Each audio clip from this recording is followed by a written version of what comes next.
This week we're going to look at tuning your guitar by ear. So we're going to do 3 approaches today: relative tuning, natural harmonics, and a third one which is a little less well known. So let's take a zoom in and break this down. So the first approach is probably the most common when it comes to tuning by ear. That's what we call 5th fret tuning. We name it as such because we are going to reference notes from the 5th fret to tune the string below. What we're going to do is source the A on string 6. That will be found at the 5th fret. So A, if I fret the A, that's the A note, and then what I want, as I'm holding down that A note with the finger, I'm going to play the open string 5. And what I need is for those 2 notes to sound the same. So I'm going to tune string 5 to the sound of string 6 at the 5th fret. Now, top tip, make sure you're confident with your tuning pegs and which peg refers to which string, because on many occasions I've had students tuning their guitars claiming that nothing is happening when they're turning the tuners, and in fact it's because they're turning the wrong one and then they snap a string. So always make sure you're nice and confident with the order of your tuning pegs. Okay, so this is an example of how we get like a beat, a pulsing wah wah wah wah wah, that as we get close to being in tune. So I keep tightening a bit more.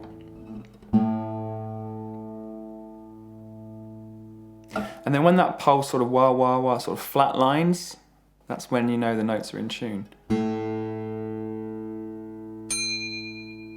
Okay, so string 5 is now in tune, the A. Now what we do is the same process. I source the D from string 5. That's going to be again at the 5th fret. So that string 4 sounds a bit high, so I'm going to loosen it down. Always prefer to come underneath and then tune upward.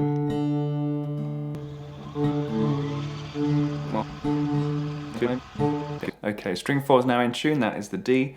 To tune the G, again, it's going to be at the 5th fret. Oh, that's low. You can hear those pulsing. As we move on to string number 3, to tune string number 2, there is a difference in distance between string 3 and 2. You can find out more about those differences and learning the notes on the fretboard with my free ebook, Fretboard Mastery. There is a link to that in the description box. So to tune string 2 from string 3, we need to go to the 4th fret. Here is the exception. 4th fret on string 3 to tune string 2. Third thing. 1. Okay, happy with that. And then we're on the B string to tune the high E. We're going to be again at the 5th fret. Too high this time, take it down.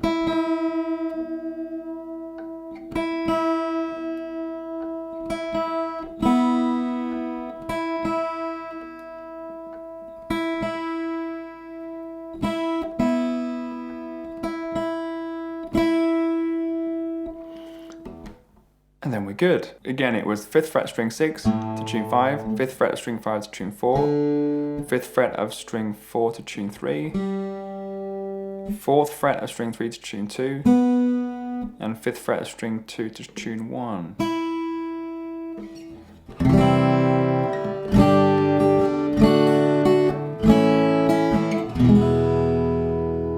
Sounds pretty good. Method number 2 then uses what we call natural harmonics, and when using harmonics, this sort of chiming sound,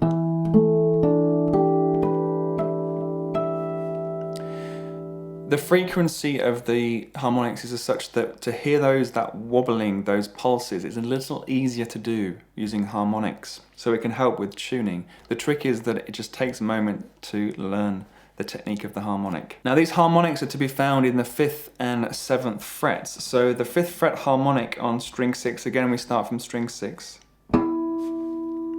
Sounds like that. Now what that is the open string, but up 2 octaves. Now as I place my finger, I do so just over the fret wire, just right there over the wire, and it's a light touch. I don't press into it, I just make contact, and then I'm going to firmly pluck that string near the bridge to get a nice sounding harmonic. So this will be the note E, but 2 octaves above this. Now that same note can be found on the 7th fret harmonic of string number 5. Here it has the same note, So the 7th fret harmonic is the open string plus 1 octave plus a 5th. So 5th fret of the E string is 7th fret of the A string. As we play those two,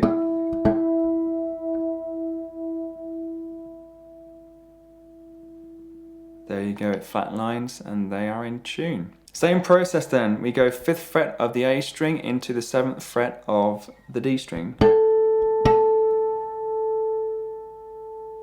Then we go on to string 4, again 5th fret of the string 4 and 7th fret of string 3.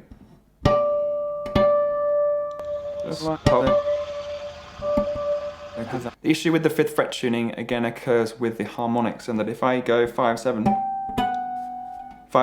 on here, it's not going to work. So we need a different reference harmonic to tune string number 2. And my preferred one is to go back to string 6 and the 7th fret. So the 7th fret harmonic of string 6 is the same pitch as the open string 2. So we're going to play string 2 open here. And then to tune string number 1 from there, we can use the harmonics again. So the 5th fret of string 2, the 7th fret of string 1. Alternatively, we could also use the 5th fret of string 6, which is the E 2 octaves above, so it's the pitch of the open string 1.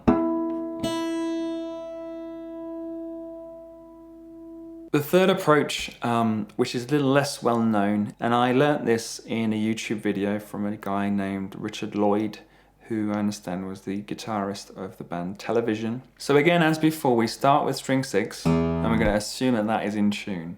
Then what we're going to do is source the D on string 6. The D note is a whole step below in the 10th fret. And we're going to use that to tune the open string 4. Now that sounds pretty good to me. Then with string 4 tuned, we're going to use the 5th fret tuning method to tune string 3.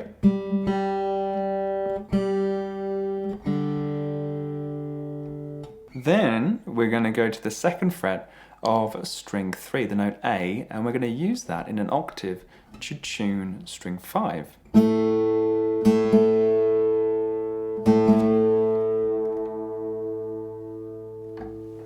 Always letting the notes ring together to hear them at the same time and trying to eliminate that pulsing. With string 5 in tune, we're then going to do another octave using the 2nd fret of string 5, the note B, and we're going to tune the open B string.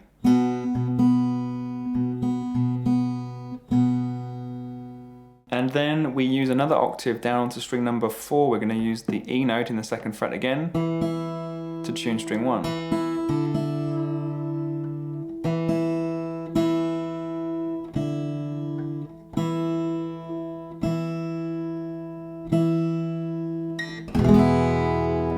Okay, that's the Richard Lloyd approach. Let's hear what that sounds like.